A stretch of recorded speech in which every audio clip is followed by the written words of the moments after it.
शामिल करते हैं चिन्योट से ब्यूरो चीफ मुख्तार अहमद अंसारी की रिपोर्ट के मुताबिक वज़ीर आला पंजाब मोहतरमा मरीम नवाज शरीफ के विजन महफूज पंजाब के तहत जुर्म पेश अनासिर के खिलाफ क्रैकडाउन जारी।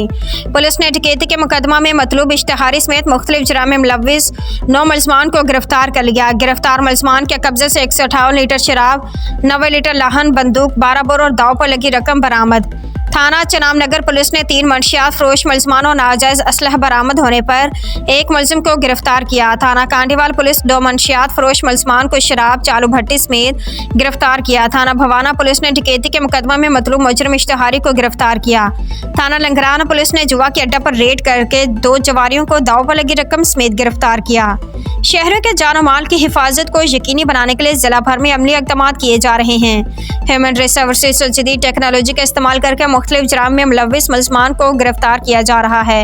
आपके इलाके में जुर्म की सूरत में करीबी पुलिस स्टेशन या 15 पर पुलिस को इत्तला दे। DP अब्दुल्ला अहमद।